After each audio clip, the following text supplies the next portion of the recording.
오늘 하나님 말씀 다시 한번 합독해서 읽도록 하겠습니다.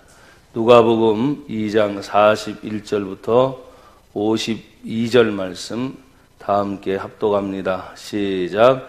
그의 부모가 해마다 6월절이 되면 예루살렘으로 가더니 예수께서 12살 되었을 때 그들이 이 절기의 관례를 따라 올라갔다가 그 날들을 마치고 돌아갈 때 아이 예수는 예루살렘에 머무셨더라.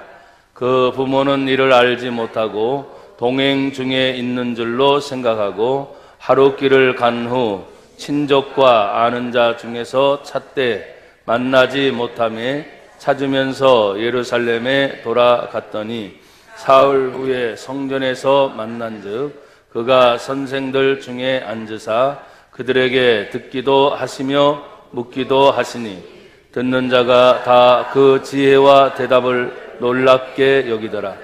그의 부모가 보고 놀라며 그의 어머니는 이르되 아이야 어찌하여 우리에게 이렇게 하였느냐. 보라 내 아버지와 내가 근심하여 너를 찾았노라. 예수께서 이르시되 어찌하여 나를 찾으셨나이까. 내가 내 아버지 집에 있어야 될 줄을 알지 못하셨나이까 하시니 그 부모가 그가 하신 말씀을 깨닫지 못하더라. 예수께서 함께 내려가사 나사렛에 이르러 순종하여 받드시더라. 그 어머니는 이 모든 말을 마음에 두니라. 예수는 지혜와 키가 자라가며 하나님과 사람에게 더욱 사랑스러워 가시더라. 아멘. 할렐루야. 오늘 저는 예수님의 어린 시절의 모습을 보면서 함께 오늘 어린이 주일에 대해서 같이 은혜를 나누려고 합니다. 어린 아이들이 자라가는 동안에는 반드시 부모의 영향이 있음을 한 번 더 생각을 해보게 돼요. 고개를 드세요. 고개 드시고 저를 봐주세요.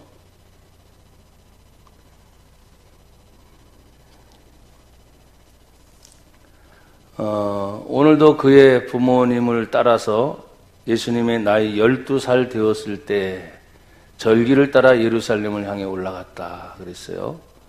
그러면 이 절기는 성경에 보면 6월절 절기입니다.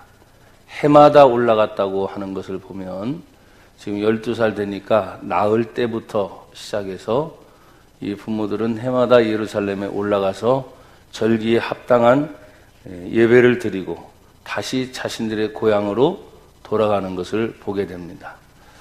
그러면 예수님이 12살 되는 이 나이뿐만 아니라 오늘 제가 여러분 성경 찾으라고 할 때만 찾으면 되시는데 그 뒤에 한번 보시길 바랍니다. 누가복음 1장으로 넘어가서 2장 1절에 보면 그때 가이사 아구스도가 영을 내려 천하로 다 호적하라 하였으니 이 호적은 구레뉴가 수리아 총독되었을 때 처음 한 것이라. 모든 사람이 호적하러 각각 고향으로 돌아가매 요셉도 다윗의 집 족속이므로 갈릴리 고향이 어디예요? 나사렛 동네에서 유대를 향하여 베들레헴이라 하는 다윗의 동네로 그 약혼한 마리아와 함께 호적하러 올라가니 마리아가 이미 잉태하였더라. 거기 있을 때 그때 해산할 날이 차서 첫 아들 낳아 강보로 싸여 구유에 누웠으니 이는 여관에 있을 곳이 없음이라. 예수님의 나심에 대한 소식이 2장에서부터 쭉 나와 있습니다. 그러면서 22절에 보면 같이 또 보세요. 21절 먼저 시작.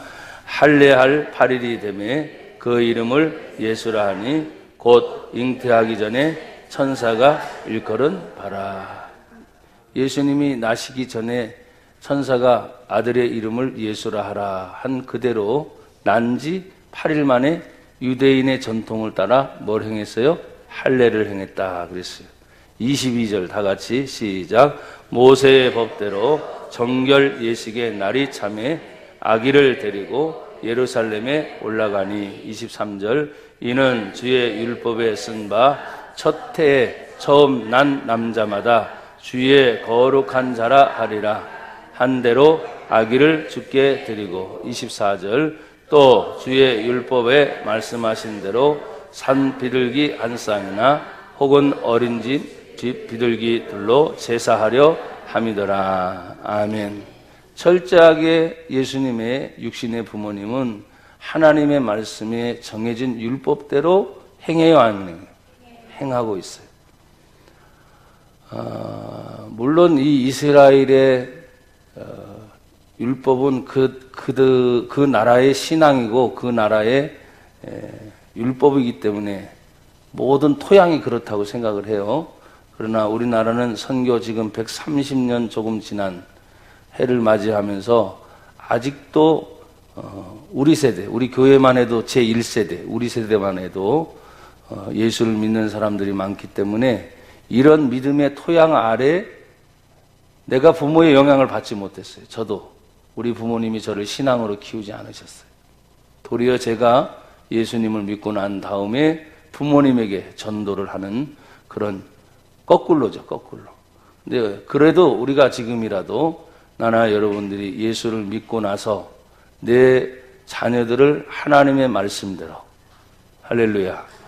지금은 율법의 개념은 아닙니다, 분명히. 하지만 하나님께서 구약과 신약을 주셨다면 성경의 말씀을 쭉 읽어가면서 신앙의 부모들은 어떻게 자녀를 양육했는가 하는 걸 보면서 오늘 예수님도 난지 8일 만에 말씀대로 할례를 받고 또 정결 예식의 날에 아이를 데리고 예루살렘에 올라가서 성경에 보니까 주의 율법에 쓰인 대로 하나님 아버지께 아기를 드리는 예식, 또 주의 율법에 말씀하신 대로 제사를 드리는 제물과 드리면서 정결 예식을 치르는데 보십시오. 부모가 있죠.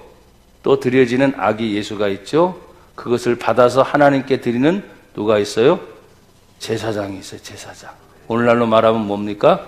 교회에 나오는 거야. 교회에 나와서. 여러분, 우리는 아이가 태어나면 그런 형식의 방법을 우리가 잘 취하진 않아요. 그러나 지금의 교회의 역할은 어떻습니까? 아이가 딱 태어납니다. 태어나면 태어난 아이를 키우죠. 요람이라고 하는 거 태우죠. 요람. 알아요? 요람. 흔들흔들 하면서.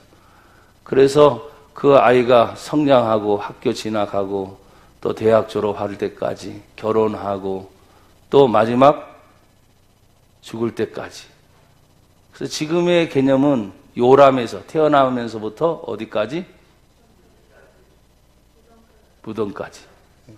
요람에서 무덤까지. 그게 이제 교회 신앙생활을 하는 한 일생의 패턴이 되는 것이죠. 일생의 패턴이. 오늘 어린이날을 맞이하면서 육신의 부모인 예수님의 자라나는 성장 배경 가정의 그 아버지 어머니가 말씀대로 철저하게 순종하면서 이렇게 예수님을 믿음으로 양육하셨구나. 신앙으로 양육하셨구나. 근데 우리들도 그렇게 하고 싶잖아요. 그렇죠? 근데 요즘 애들이 이렇게 잘 따라줍니까? 대답을 하나도 안 하시네. 문화의 차이도 있겠고 시대적 차이도 있겠고 여러 차이도 있겠지만 그러나 저는 이렇게 확신합니다.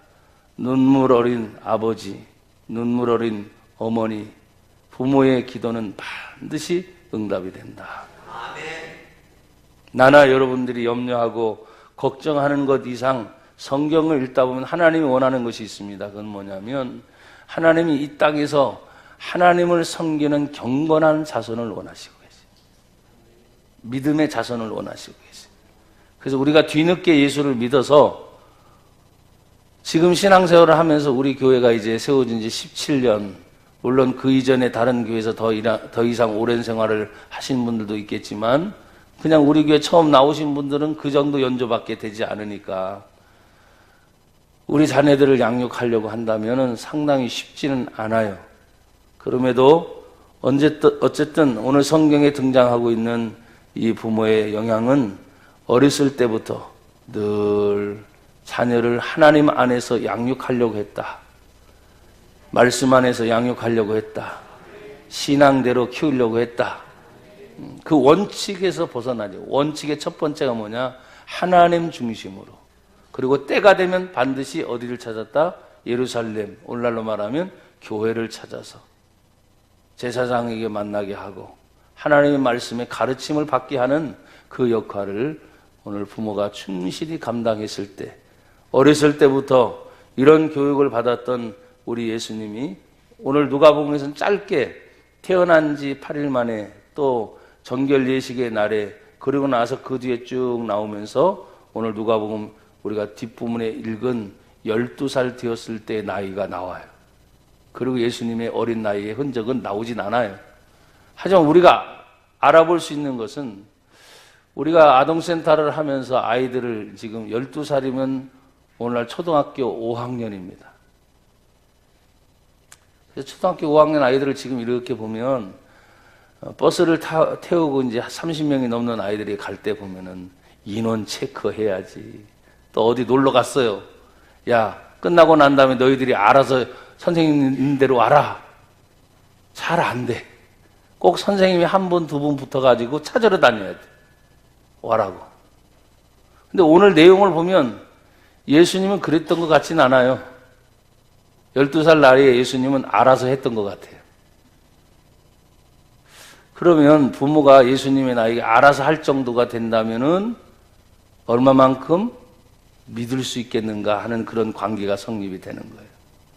뭐 부모의 말을 잘 들었냐 안 들었냐 이런 말은 나오진 않지만, 예수님은 단 한 번도 오늘 본문의 예루살렘에서 선생님들과 같이 대화를 나누는 그 장면 외에는 다른 부모님의 마음에 근심을 주거나 염려를 끼치는 일이 있었다 없었다?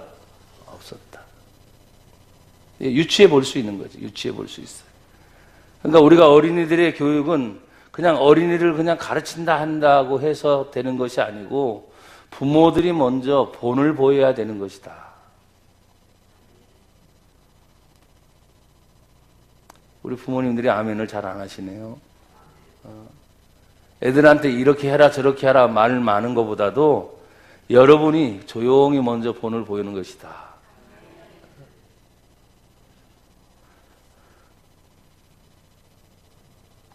오늘 이제 본문으로 다시 돌아옵니다. 2장 42절에 예수께서 12살 되었을 때 그들이 이 절기의 관례를 따라 올라갔습니다. 그리고 41절에 보면 그의 부모가 6월절이 되면 예루살렘에 가는데 어떻게 갔습니까?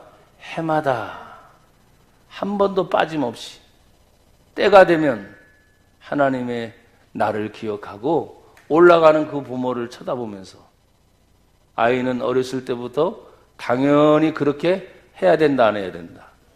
해야 된다. 그걸 보고 배운 거예요. 우리 어린 아이들을 뭘 잘 대어주어라 뭐 해주어라 이것보다도 사실은 이 어린이 주일에 부모의 영향만큼 자녀들이 성장하는 거예요. 그러니까 자녀들에게 이것 해라 저것 하라 하기보다는 부모가 얼마만큼 깨어있고 또 부모가 얼마만큼 자신의 모습을 자녀들에게 비춰지느냐에 따라서 그대로 할 수 있다는 것입니다. 제가 여러분에게 부모와 자식을 설명할 때 바다에서 기어다니는 개를 설명을 했었어요. 개, 바닷개. 어느 날 아이들을 불러다 놓고 어미개가 하는 말입니다. 야, 앞으로 걸어가. 그러니까 얘네들이 앞으로 걸어가요, 옆으로 걸어가요? 개는 생태적으로 옆으로 막 걸어가는 겁니다. 아니야, 그게 아니야. 똑바로 걸어가. 2번, 3번 해도 돼요, 안 돼요?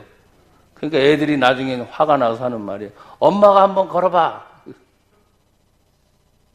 그래서 알았어, 내가 걸어볼게. 이렇게 걷는 거야? 하고 걷는데 엄마도 어떻게 걸어요? 옆으로 가는 거예요. 생태적으로.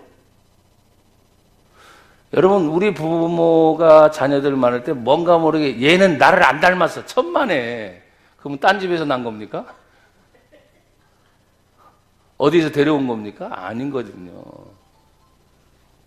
분명히 닮은 게 있어요, 없어요? 있어요. 그러니까 그 영향을 여러분들이, 오늘 성경은 저는 뭐 그렇게 길게 하려고 하지 않지만 해마다 빠지지 않고 하나님의 날, 특별히 6월절은 여러분이 어떤 날인지 아시잖아요. 이스라엘 백성들이 지금도 2000년이 지난 지금도 유월절 절기를 이스라엘 백성들이 지킵니다. 출애굽을 한 날 중에서 잊어버릴 수 없는 날, 이 날을 기념해서 하나님이 우리를 구원하신 날, 하나님이 우리를 살리신 날, 종에서 우리를 해방한 날. 여러분, 먼 미지의 세계 가나안이라고 하는 말씀을 주시면서 그 가나안을 향해서 모든 백성이 딱 출발했을 때, 야, 가나안은 이거보다는 더 나을 것이라는 모든 사람들이 생각을 했어요. 그런데 가는 동안에 기간이 40년이 걸려요. 1세대는 광야에서 다 죽습니다. 그 죽는 이유가 무엇입니까? 하나님을 향해서 너무나 힘든 나머지 기적을 안 본 것이 아닙니다. 기적도 봤습니다. 전쟁에서 승리도 했습니다. 하나님의 놀라운 은혜도 입었습니다. 그런데 여전히 원망과 불평이 떠나지 않으니까 하나님께서 너희들이 한 말 그대로 내 귀에 들린 대로 원망하고 불평하고 난 죽겠다라는 그 말을 하나님이 잊어버리지 않고 1세대는 그냥 다 광야에서 죽습니다. 1세대 중에 오직 두 사람, 여호수아와 갈렙, 이 사람들만이 하나님의 말씀을 끝까지 순종했잖아요. 그리고 그 두 사람과 더불어 나머지 자녀 세대를 이끌고 비로소 가나안 땅에 들어가는데, 여러분, 가나안 땅이 분명 젖과 꿀이 흐르는 땅이지만 가나안 땅을 정복해야 돼요, 안 해야 돼요? 해야 돼요. 어서 오십시오 우리를 기다린 게 아니라 거기에 들어가서 계속 한 족속 전쟁을 치면서 침범하고 빼앗아야 되는 것이 가나안이었었어요. 어떻게 보면 지금 시대도 똑같아요. 우리가 자유민주주의, 심지어는 지금 공산주의로 바뀌느냐 안 바뀌느냐 막 이런 얘기까지 나오면서 대선 주자들의 말은 무슨 적폐청산이니 서로 얘기하는 거 보면 그런 말들을 여러분 단어를 한번 찾아보세요. 그 말이 얼마나 무서운 말인가. 쏟아내는 대선 주자들의 말이 말이죠, 보통 심각한 말들이 아닙니다. 나라의 운명이 좌우될 정도의 어마어마한 것입니다. 마치 일찌감치 보여주었던 가나안 정복을 앞두고 하나님께서 지도자들을 세웠을 때 12 정탐꾼 중에 12명을 다 세웠지만 오직 순종한 두 사람, 여호수아와 갈렙만이. 어떻게 보면 민주주의가 말이죠, 10명이 찬성하고 2명은 반대잖아요. 거꾸로 10명이 반대하고 2명은 찬성하잖아요. 그럼 누구의 말을 들어야 됩니까? 10명의 말을 들어야 되잖아요. 근데 하나님은 2명의 말을 듣고 하나님이 역사하셨어요. 어떻게 보면 이 민주주의라는 것도 상당히 위험해요. 나나 여러분들이 하나님의 은혜를 받았을 때 이 부모의 영향이라는 것이 그만큼 중요하다. 가정이 깨어진다는 얘기를 많이 합니다. 경제 10위 가운데 올라가 있는 우리나라가 무슨 경제나 과학이나 의학이나 발달적으로, 지혜적으로는 상당히 선두그룹에 서 있습니다. 그러나 가정 파탄, 술 마시는 거, 자살률, 이혼율, 역시 세계 선두를 달리고 있습니다.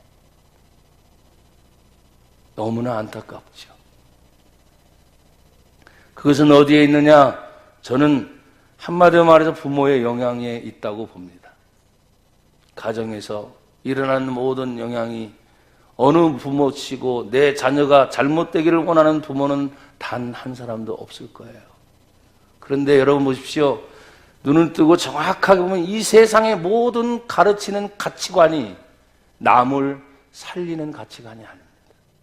네가 성공해야 된다. 너는 출세해야 된다. 너는 돈 벌어야 된다. 악착같이 출세해라. 여러분, 그렇게 하다 보면 어떻게 됩니까? 지금 함께 있던 이 친구가 적이 됩니다. 왜? 출세하려면 이 친구를 물리쳐야 내가 출세할 수 있거든요.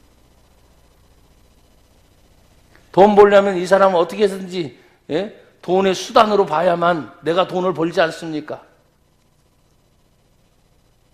그러니까 이 사회의 모든 구조 자체가 사람을 살리는 생명으로 나가지 않아요. 그러나 예수님의 가르침은 무엇입니까?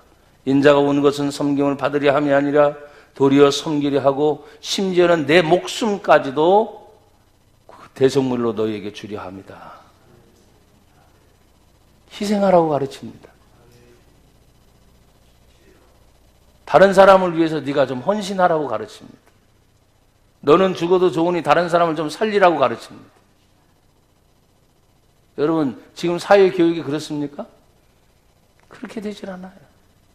그러니까 유일하게 그래도 교회에 와서 하나님을 사랑하게 되면 이웃을 사랑하게 되고, 이웃을 사랑하게 되면 자기 자신을 보게 되고, 나라와 민족을 사랑하게 되면 당연히 다시 가정을 사랑하게 되고, 그런 순환이 돌아가게 되니까 하나님을 사랑하는 것을 제대로만 가르쳐 놓으면 이 사회에 대해서 자기가 어딜 가서든지 하나님을 두려워할 줄 아는 사람이 사람 함부로 대할 수 없습니다. 사람을 함부로 대하는 사람들을 향해서도 보십시오. 하나님을 두려워하지 않으니까 자기들 멋대로 하는 거죠. 오늘 성경 43장 44절에 보니까 그 날들을 마치고 돌아갈 때 절기의 관례가 하루 이틀이 아닙니다. 그렇죠? 43절 보니 그 날들을 마치러 돌아갈 때 아이 예수는 예루살렘에 머무셨더라. 그 부모는 이를 알지 못하고 하니까 그 예식의 날들이 하루 이틀이 아니에요. 복수의 개념으로 보면 최소한 자기 고향에서 떠나 예루살렘에서 절기가 지내질 때까지, 6월절 절기가 일주일이면 일주일, 2주일이면 2주일이 계속 어떻게 합니까? 거기에 머물면서 집중하고 있는 것을 보게 돼요. 그래서 하루가 아닙니다. 여러 날들을 예배하고 또 제사하고 말씀 듣고. 여러분, 지금도 이스라엘 순례를 가게 되면 통곡의 벽이라고 하는 것이 있어요. 거긴 세계 각국의 사람들이 와가지고 종이 쪽지 하나씩 다 그 사이사이 집어넣어가지고 자기 기도 소원 같은 거를 거기다 하면서 그 분단의 아픔, 이스라엘 땅이지만 참 희한합니다. 그 예루살렘 안에 같이 공존하는 거예요. 이슬람도 공존하고 이스라엘도 공존하고 천주교도 공존하고 정교회도 공존하고 모든 세계 종교가 다 공존하면서 하나가 될 것 같은데 하나가 되지 못하는 분단의 아픔을 겪고 있는 그런 아픔이 통곡의 벽이에요. 그걸 붙잡고 늘 울면서 기도해요. 한편으로는 하나님을 찬양하는 찬송이 나옵니다. 하나는 이슬람 경전의 소리가 흘러나옵니다. 아이러니하죠. 그러니까 나중에는 예수님이 재림에 오실 때는 뭡니까? 거룩한 종교의 전쟁으로 마무리가 된다는 것이 의미가 있어요.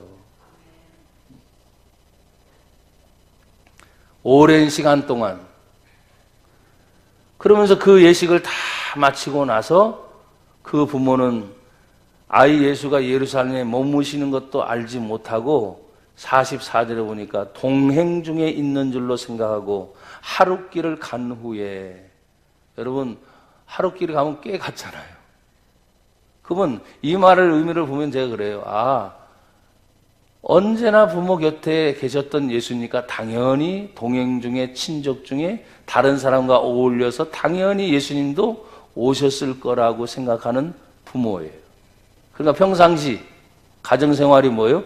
믿을 만한 예수, 걱정을 끼쳐드리지 않는 예수. 여러분, 우리 부모님이 자녀들에게 바라는 것이 큰 용돈입니까? 아니죠. 뭘 잘해가지고 큰 거 사주는 거 그렇게 아니래요. 하는 말이 그렇더라고요. 부모님의 마음을 좀 알아줬으면 좋겠다. 그거 하나인데. 그리고 엄마 아빠 말 좀 잘 들어줬으면 그거 하나인데. 근데 그 말과 마음이 전달이 잘 안 되는 거죠. 왜? 서로 방향이 다르기 때문이에요. 서로 다른 방향을 보고 있으면 절대로 같아질 수가 없잖아요. 그래서 아쉬움이 많기도 해요. 여러분, 동행 중에 있는 줄로 생각하고 하룻길을 간 후에 친족과 아는 자 중에서 찻대 만나지 못합니다. 그러니 여러분, 하룻길을 내려갔다가 다시 하룻길을 올라가야 되잖아요. 그 거리가 짧은 거리가 아니에요. 여러분들 혹시 여러분들 중에 자녀를 잃어버린 경우가 있으세요? 12살이니까 알아서 오겠지 하는 생각이지만 찾으러 다니는 부모의 심정.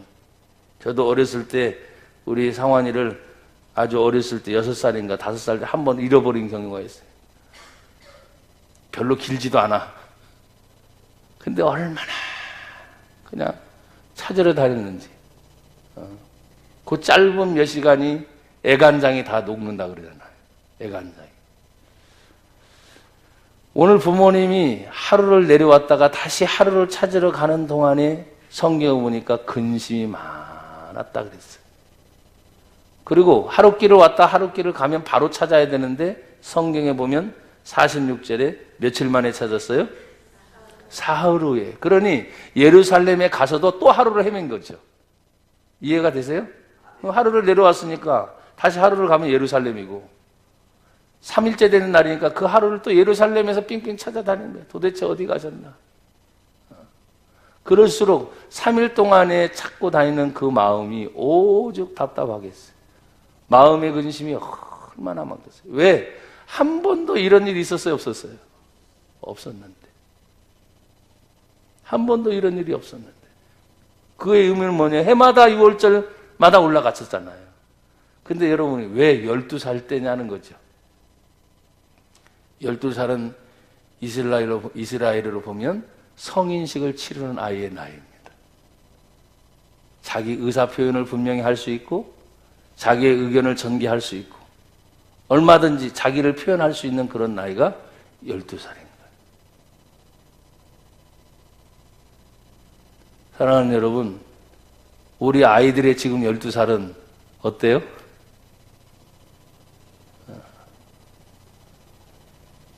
너무 많이 아는 것 같지만 너무 어리죠. 이 표현이 맞을지 모르겠어요. 굉장히 많이 똑똑하고 많이 아는 것 같지만 행동하는 것이나 말하는 것을 보면 너무 어려요. 그래서 조금 더 성장한 아이들에게 조숙하다 그러죠. 조숙하다.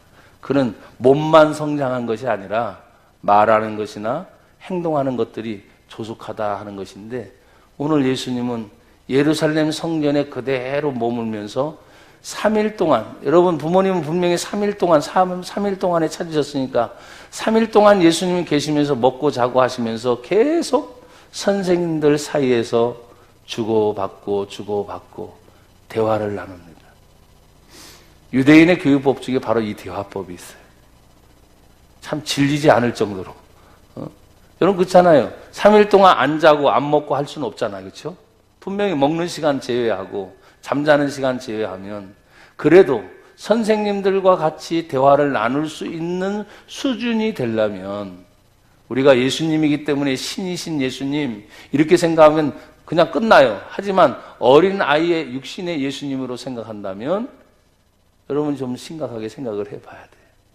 우리들 자녀들 교육이 요즘에 컴퓨터 때문에 스마트폰 때문에 아니면 하지 말라고 하니까 또 뭡니까? 이젠 돈 주고 오락실에 가잖아요.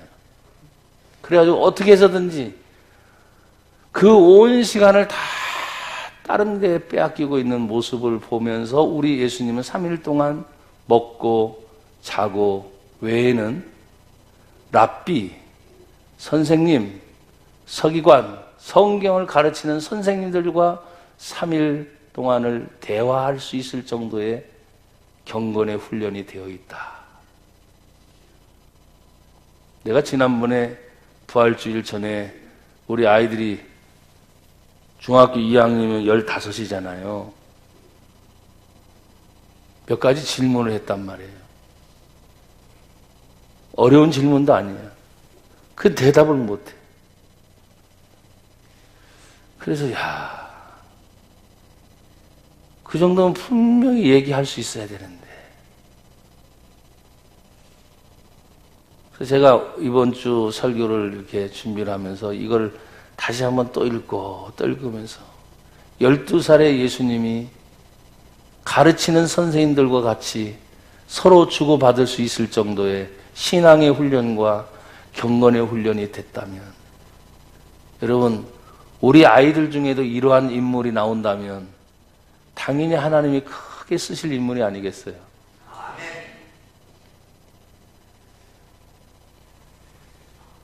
여러분 46절 다 같이 한번 읽어봅시다. 시작. 사흘 후에 성전에서 만난즉 그가 선생들 중에 앉으사 그들에게 듣기도 하시며 묻기도 하시니 47절 시작. 듣는 자가 다 그 지혜와 대답 놀랍게 여기더라. 우리 아이들을 좀 더 지혜 있는 아이들로 우리 부모들이 양육할 수 있기를 바라요. 그럼 부모들이 성경 지식이 뛰어나야지. 우리 부모들이 신앙에 대해서 말할 수 있는 건덕지가 있어야지. 주일날 예배 한번 드리고 난 다음엔 집에 가서는 대부분 야 학교 숙제해. 일기 써야지. 어디 갔다 와서 관찰 일기 해야지. 공부해야지. 공부. 그 지겨운 공부. 성경 읽으라고는 여러분들 중에 얘기하십니까 혹시? 하나님께 기도하라고 말은 좀 합니까?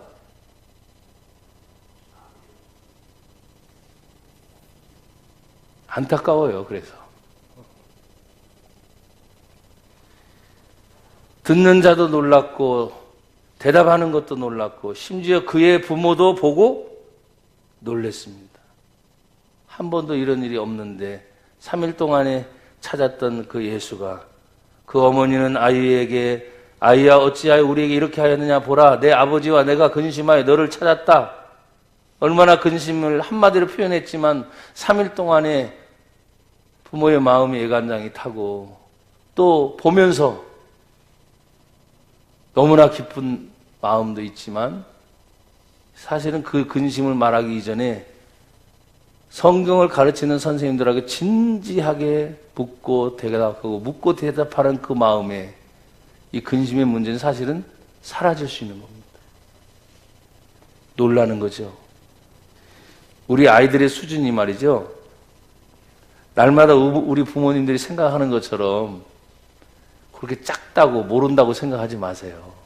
여러분들이 안 가르치고 여러분들이 그런 세계를 펼쳐주지 않아서 그렇지 지혜롭습니다. 아이들이. 또 우리 부모의 세대보다는 더 영으로 깨끗합니다. 어떻게 보면 하나님에 대한 더 갈망이 있는데도 불구하고 그 갈망에 대한 걸 내가 모르니까 채워주지 못하는 거예요. 내가 모르니까 그 부분만밖에 모르니까. 근데 그걸 넓게 채워주고 내가 아는 거를 자꾸 얘기해주면 거기에 대한 질문도 있고 할 텐데 그게 없으니까 대화가 안 되는 거예요. 얼마 전에 신방을 하면서 우리 강집사님네 애들이랑 커피숍에서 잠깐 대화를 나누는데 신앙적 대화를 잠깐이라도 나눌 수 있는 게 나는 행복했어요. 아이들이 이렇게 성장해서 신앙의 얘기를 나눌 수 있는 상대가 됐구나. 그저 어린 줄만 알았는데 교회에 대해서, 교육에 대해서, 믿음에 대해서 너는 어떤 생각을 가지고 있느냐. 그랬더니 자신들의 생각을 쫙 얘기할 때 야, 좋았어요. 그리고 고마웠어요.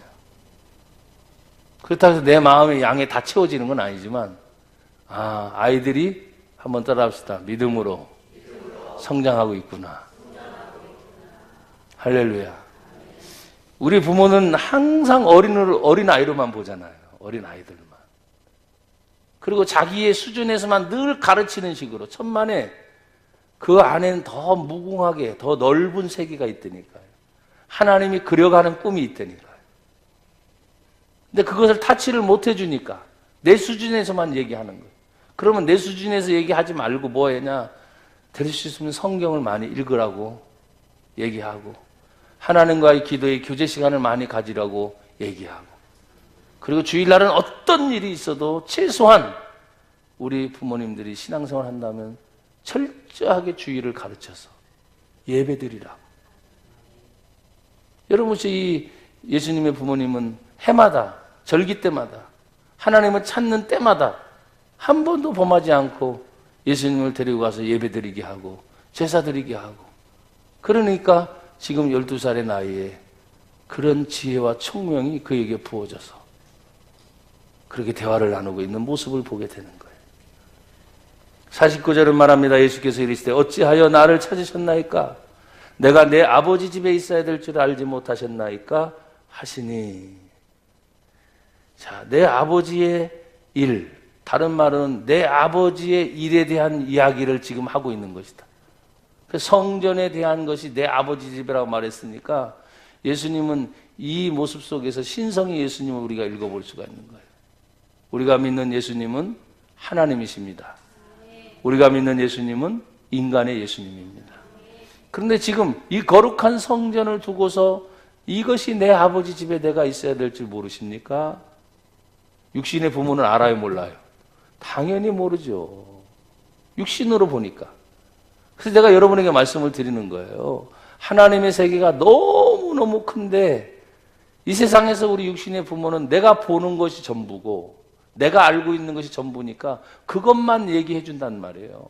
그러니까 아이들은 그 수준밖에 안 되는 거예요. 그러나 오늘 예수님의 대답은 내가 내 아버지 집에 있어야 될 줄을 알지 못합니까? 어찌하여 나를 찾습니까? 찾지 않으셔도 됩니다. 그리고 때가 되면 다시 육신의 부모에게로 갑니까? 안 갑니까? 갑니다. 정확한 사리분별력이 있는 분이에요. 부모를 걱정시키려고 하는 것이 아니라 자기 자신이 하나님 아버지와의 관계성이 있는 일을 무려 3일 동안이나 대화를 나누면서 자신의 앞날에 대한 비전을 펼쳐가고 있는 모습이에요. 12살 나이에 3일 동안에 자신의 비전을 얘기하고 자기의 앞날을 얘기할 수 있다면 그 아이는 엄청난 준비가 된 아이예요. 나는 우리 아이들을 우리 부모들이 그렇게 키워낼 수 있기를 바랍니다. 그러려면 여러분이 성경을 더 많이 아셔야 돼요. 그러려면 영적으로 여러분이 하나님과의 깊은 교제를 가지셔야 돼요. 그 부모는 예수님이 하신 말씀을 깨닫지 못하죠. 당연하지요. 집이 어디 있어요? 자기 집이 자기 집인데. 성전을 내 아버지 집이라고 말하는 어린 아들 예수의 말을 이해할 수가 없는 거죠. 깨닫지 못하는 거죠. 그리고 재미있습니다. 51절은 같이 또 읽으세요. 시작. 예수께서 함께 내려가사 나사렛에 이르러 순종하여 받으시다. 그 어머니는 이 모든 말을 마음에 두어요. 아멘. 예수님이 근본적으로 순종하시는 분이세요. 부모에게 염려, 걱정 끼쳐드리는 예수가 아니라, 그렇지만 독특하게 이 성경 구절을 지금 누가복음에 넣으면서 예수님이 12살의 나이에 어린 시절을 우리에게 다시 생각해 볼 수 있도록, 내 아이들이 그 정도 됐을 때 저도 나름대로 신앙으로 양육을 잘 시킨다고 했는데도 참 그게 쉽지 않은 거예요. 예수님은 함께 자신의 부모를 따라갑니다. 나사렛 고향에 이르러서 순종하여 받으셨습니다. 순종하여 자라나는 아이의 모습은 성경에 말하지 않습니까? 아이와 결단고 아이와 같지 아니하면 천국에 들어갈 수 없다. 순수함, 깨끗함, 바로 그런 것들이겠죠. 그리고 요즘 아이들은 이 순종이라는 문제에 대해서 대드는 거, 불순종하는 거, 원망하는 거, 불평하는 거 많이 있기도 합니다. 나중에는 어느 정도 크면, 지금은 부모의 손아귀 안에 있고 품 안에 있으니까 말 듣는 것 같지만 조금 더 크면 어떻게 해요? 자기 인생이라고, 내버려두라고, 내가 알아서 한다고 그렇게 얘기할 정도의 나이가 점점점 빨라지고 있습니다. 나는 우리 부모 세대나 오늘 우리 예수님의 어린 시절을 바라보면서, 아, 예수님 이렇게 순종하셨구나. 우리 여기 청년들도 있고 학생들도 있는데 여러분들은 부모님의 말씀에 잘 순종할 수 있기를 바라요. 아버지는 아니지만 그 어머니는 이 모든 말을 마음에 담아두었습니다. 깨닫지는 못했지만 이게 좀 별다른 일이잖아요. 그렇죠? 한 번도 예수에게 이런 일이 없었는데 이런 일이 있는 것에 대해서 마리아 엄마는 마음에 담아두었습니다. 그리고 생각하겠죠. 또 생각한다는 말은 무엇입니까? 그 자신이 기도하는 어머니니까 기도하겠죠. 그리고 하나님께로부터 이게 도대체 무슨 일이었는가 하나님의 기도의 응답을 기다리고 있었을지도 몰라요. 어느 날 갑자기 우리는 거의 비슷한 일이 매일 비슷하게 다람쥐 쳇바퀴터처럼 거의 비슷합니다. 그렇죠? 내 삶의 현장의 모습이 거의 비슷합니다. 그런데 어느 날 갑자기 생각지도 않는 이상스러운 일들이 벌어질 때 이게 왜 그럴까? 여러분들은 그걸 마음에 담고 기도하면서 하나님께로부터 깨달음을 얻기를 축복합니다. 여러분 맨날 똑같은 날이 아니에요. 내가 말씀드렸잖아요. 달력으로 봐더라도 2017년 5월 오늘 7일 이 날은 내 일평생에 딱 한 번이잖아요. 똑같은 날이 아닌 거예요. 근데 우리의 생활 패턴이 거의 비슷하기 때문에 근데 오늘 순간에 보니까 제 나이가 50대 중반이 됐어요. 어느 순간에 보니까 벌써 60이 넘은 우리 권사님 집사님 17년만 해도 30대 40대 88했는데 60 조금 넘어가지고 늙었다고 벌써 얘기하고 있고 여러분 60이 늙었다고 하면 빨리 가셔야 됩니다. 회개하세요. 청춘이에요, 청춘. 우리 교회가 뭐 늙었습니까? 88에게 뛰어도 지금 모자를 파네. 교회 중에서 벌써 어른이 됐다 생각하고 늙었다. 회개하시라니까. 몇 사람 뜨끔할 거예요. 여러분 70, 80 청춘입니다 지금. 더 열심히 지금까지 해왔던 경륜을 가지고 더 열심히 기도할 때, 더 열심히 전도할 때, 더 열심히 봉사해야 될 때가 바로 지금이에요. 진짜 하고 싶어도 못할 때가 온다니까요. 마지막 52절 결론입니다. 다 같이 읽습니다. 시작. 예수는 지혜와 키가 자라가며 하나님과 사람에게 더욱 사랑스러워 가시더라. 할렐루야. 지혜는 보이지 않는 내적인 것입니다. 키는 보이는 외적인 것입니다. 이 모든 것이 같이 자라가며 성장하시는 예수님의 모습을 보게 됩니다. 보이지 않는 영적인 부분과 보이는 육적인 부분이 우리 어린 아이들이 이제 청소년으로 그 청소년이 청년의 모습으로 성장해 나가는 모습이 우리는 분명히 보이죠.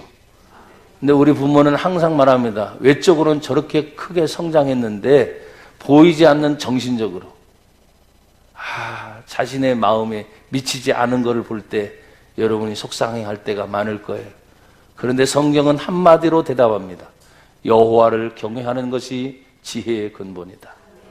여호와 하나님을 경외하는 것이 지혜의 지식의 근본이다. 그러니까 우리 자녀들에게 정말 하나님을 믿는 방법, 여러분이 모르면 성경에 다 나와 있죠. 성경을 많이 읽도록 권장하고 여러분 자신이 성경을 읽는 모습을 아이들한테 보고 얘기해 줄 수 있어야 된단 말이에요. 그리고 오늘 성경 마지막은 이렇게 말하지 않습니까? 하나님과 사람에게 더욱 사랑스러워 가시더라. 사람에게도 당연히 사랑받아야 되겠지만 하나님 앞에도 사랑받게끔 예수님이 이렇게 막 성장해 가고 있는 모습이에요. 다시 말합니다. 우리가 믿는 예수님 하나님이십니다. 우리가 믿는 예수님 인간이십니다. 그러니까 인간이니까 나면서부터 태중에서부터 출생이 있고 또 어린 나이가 있었고 12살의 나이가 있었고 30살의 나이가 있었던 것처럼 그렇게 성장하실 때 사랑받는 거예요. 사람들은 성장하면서 죄송하지만 미워지는 사람이 혹 있습니다. 안타깝잖아요. 난 우리 교회 여러분 성도들이 또 우리 자녀들이 하나님 앞에 사람 앞에 사랑받으며 자라가는 우리 모두가 되기를 주의 이름으로 축복합니다. 하나님 아버지 감사합니다. 오늘도 예수님의 어린 시절을 생각하며 그 부모의 생활과 예수님의 생활을 한 번 더 성경을 통해서 알아보았습니다. 주님, 믿음으로 우리가 잘 성장하여 하나님의 기쁨이 되는 우리 자녀들로 만들어 주시옵소서. 우리 부모 세대는 성경으로 또 말씀으로 믿음으로 신앙의 본을 보여서 언제나 주의 뜻이 이것이다 말과 행동으로 보여줄 수 있는 부모의 모습이 되게 하옵소서. 예수님 이름으로 감사하며 기도합니다. 아멘.